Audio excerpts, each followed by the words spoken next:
จะทำผู้ชมมาเบิ่งพิธีในการเซ็นสัญญาระหว่างทางด้านบริษัท The Power of Life ขาเข้าขาออกจำกัดผู้เดียวแล้วก็ทางด้านบริษัท Malawi Health จำกัด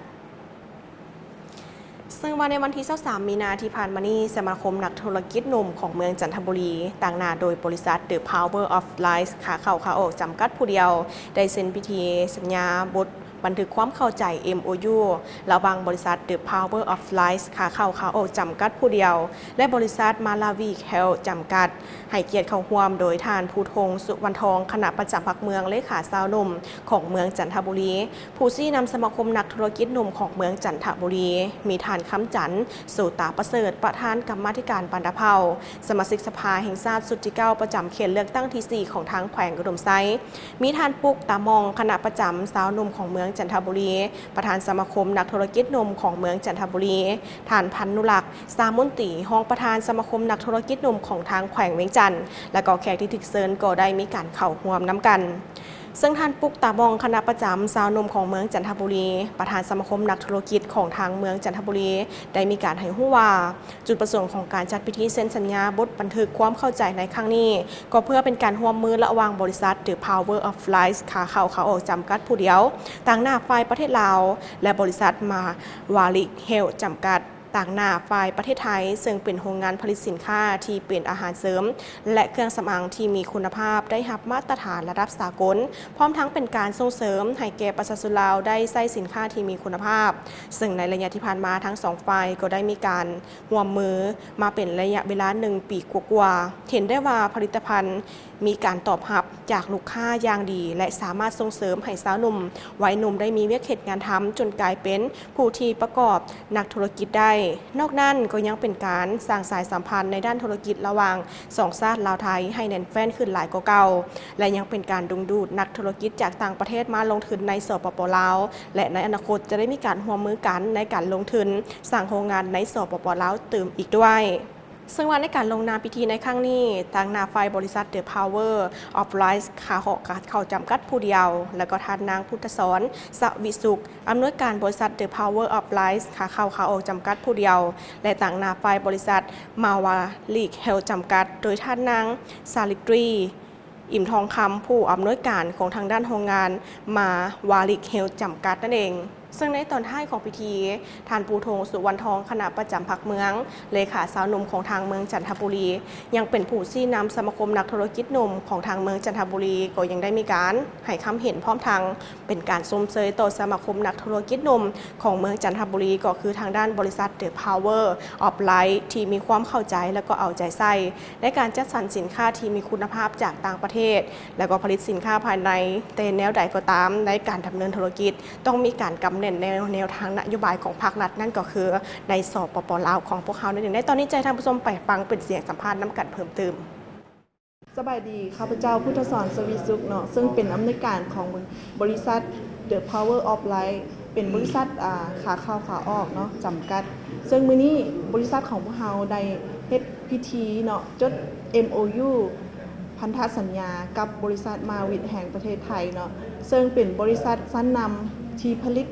ลิตภัณฑ์เกี่ยวกับสุขภาพเครื่องสำอางเนาะแล้วก็กลุ่มของสมุนไพรซึ่งว่าบริษัทของพวกเขาเล็งเห็นความสำคัญแล้วก็ปัญหาสุขภาพของคนลาวเนาะเช่นกันปัจจุบันนี้คือกลุ่มของคนรักสุขภาพถือว่าติดเทรนด์อันดับ1ของโลกเลยก็ว่าได้เนาะฉะนั้นประเทศไทยหรือว่าประเทศเพื่อนบ้านเนาะประเทศต่างๆในอาเซียนหรือยุโรปก็ตามทางบริษัทของเราจะนำเอานวัตกรรมแล้วก็ความทันสมัยเนาะของสินค้ามาสู่ชาวลาวของพวกเราเนาะซึ่งว่าบริษัทของพวกเราณปัจจุบันนี้ได้นำเข้าแล้วก็ผลิตเนาะมันมีอยู่2ตัวร่วมกับบริษัทมาลิกเนาะนั่นก็คือเป็นตัวคอลลาเจนเนาะคอลลาเจนนี้จะกินได้ตั้งแต่กลุ่มของวัยเด็กจนถึงวัยชราเนาะหรือว่ากลุ่มของผู้เฒ่าในบ้านเฮาซึ่งเป็นกลุ่มที่ว่าส่งเสริมในสุขภาพเป็นกระดูกเป็นผิวเนาะได้หมดเลยแล้วก็ตัวนี้ก็คือมัทฉะเนาะมัทฉะบ้านเฮานี่ก็คือเป็นชาเนาะเป็นชาเขียวบ้าน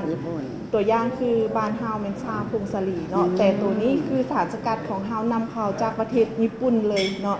ซึ่งว่าเฮาก็นำเข้ามาสปป.ลาวแล้วก็เตรียมจัดจำหน่ายแล้วณปัจจุบันนี้เนาะเพื่อว่าพัฒนาสินค้าให้มีคุณภาพทันสมัยให้ทันกับระดับสากลเฮาจึงมีการร่วมมือกับสากลหลายๆประเทศเนาะแล้วก็บริษัทมาริกนี้นะเป็นบริษัทชั้นนำเช่นเดียวกันเฮาจึงว่านำเข้ามาเพื่อพัฒนาผลิตภัณฑ์เผยแพร่แล้วก็ส่งออกในกลุ่มของประเทศลาวแล้วก็กลุ่มของอาเซียนสู่สากลเช่นเดียวกันเนาะถ้าท่านใดเนาะสนใจผลิตภัณฑ์เนาะให้เข้ามาที่บริษัทของพวกเราเนาะบริษัทของพวกเราจะมีการว่า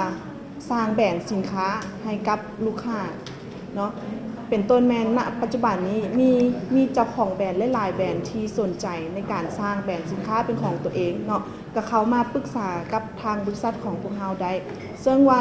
จะเป็น one stop service นับตั้งแต่เลือกผลิตภัณฑ์จนถึงออกแบบแพคเกจจิ้งแล้วก็เหตุการณ์ตลาดเนาะบ่ว่าทางออนไลน์และออฟไลน์เฮาก็สามารถช่วยได้เนาะแล้วก็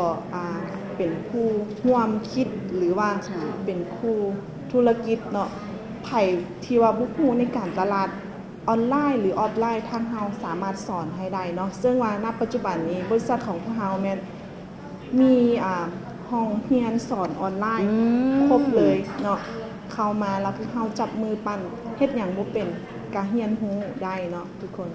ซึ่งณปัจจุบันนี้เนาะได้มีผลิตภัณฑ์ตัวหนึ่งที่เป็นผลิตภัณฑ์แบรนด์ดังจากประเทศไทยซึ่งว่าผลิตโดยบริษัทมาริของพวกเราเนาะปัจจุบันนี้ดังในไทยเรายังบ่พอยังตีตลาดเข้ามาในลาวเนาะซึ่งว่าท่านใดสนใจอยากเป็นตัวแทนหรือว่าอยากเฮ็ดการตลาดแม่นติดต่อมาในบริษัทของพวกเราเลยเนาะซึ่งว่าเป็นผลิตภัณฑ์บำรุงผิวซึ่งมีเนื้อสัมผัสแบบว่าเนียนนุ่มละเอียดอ่อนซึ่งเพิ่มความขาวให้กับผิวเนาะท่านใดสนใจแม่นติดต่อเข้ามาในบริษัทของเราได้ซึ่งว่าพวกเราพร้อมที่จะขยายการตลาดด้วยทุกท่านเจ้าทำโซมันนี่ก็เอิ้นว่าเป็นทางด้านเสียงสัมภาษณ์บางช่วงบางตอนเนาะแล้วก็จะเป็นทางด้านพิธีในการเซ็นสัญญาระหว่างทางด้านบริษัท The Power of Life ขาเข้าขาออกจำกัดผู้เดียวแล้วก็ทางด้านบริษัท Maverick Health จำกัดซึ่งได้ว่าพิธีเซ็นสัญญาของเพิ่นนี้ก็ได้มีการจัดขึ้นในครั้งวันที่23มีนาที่ผ่านมานี้ได้ว่าพวกเขาก็ได้นำเอาเป็นภาพบรรยากาศให้ทางผู้ชมนี้ได้มาติดตาม